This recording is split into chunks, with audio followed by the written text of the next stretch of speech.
আসসালামু আলাইকুম। ইয়াসিন আরাফাত আসছে শ্যানবাগ থেকে। ওর বয়স হচ্ছে 2 বছর। সে দীর্ঘদিন অসুস্থ থাকার কারণে সে হাঁটতে পারতো না এবং কি বসতে পারতো না, কথা বলতেও পারতো না।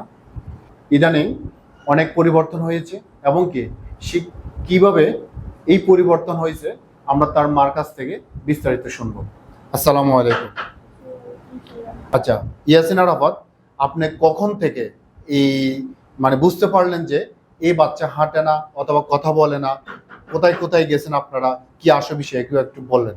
ওর যখন 6 মাস থাকে, 6 মাস থেকে ওর টিকা দিতে নিছে। তখন ডাক্তার বলছে যে ওর একটু সমস্যা আছে, ওরে ব্রেনের ডাক্তার দেখাইতো। আচ্ছা, পরে আমরা ওকে ইয়েতে দেখাই, আগারগাঁও ঢাকাতে।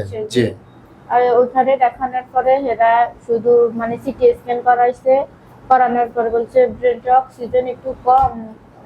আচ্ছা, এরপরে একটা সিরাপ দিছে নিউরোলার, আর দিছে এক্সারসাইজ দিছে।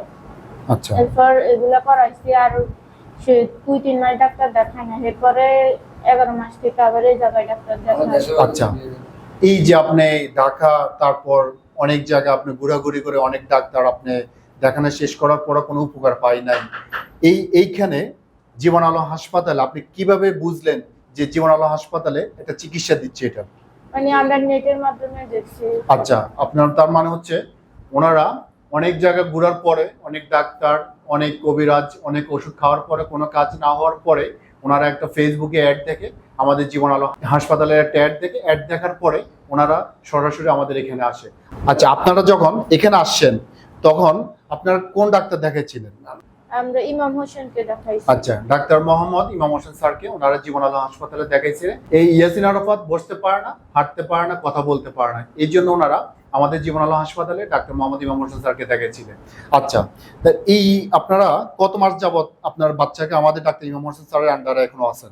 10 মাসের মতো আটবার দেখাইছি। আচ্ছা, প্রায় 10 মাসের মতন ওনারা জীবন আলো হাসপাতালে ইমাম স্যারের আন্ডারে এখনো তত্ত্বাবধায়ক আছে। এই মুহূর্তে আপনি যখন আসছেন এই সমস্যার জন্য, এই মুহূর্তে 10 মাস পরে কি কি পরিবর্তন দেখতে পাচ্ছেন?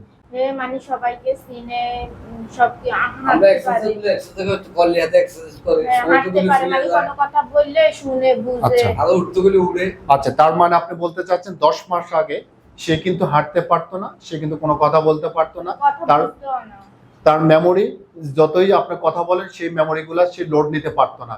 ইনশাআল্লাহ ইয়াসিন আরাফাত এখন 10 মাস পরে আসি ডাক্তার মোহাম্মদ ইমাম হোসেন স্যার জীবন আলো হাসপাতালের মাধ্যমে এই আমাদের ইয়াসিন আরাফাত এখন হাঁটতে পারে, কথা বলতে পারে, তার মেমোরি এখন সিগন্যাল দিতে পারে যে কোনো কাজ ইয়াসিন আরাফাত এখন করতে পারে।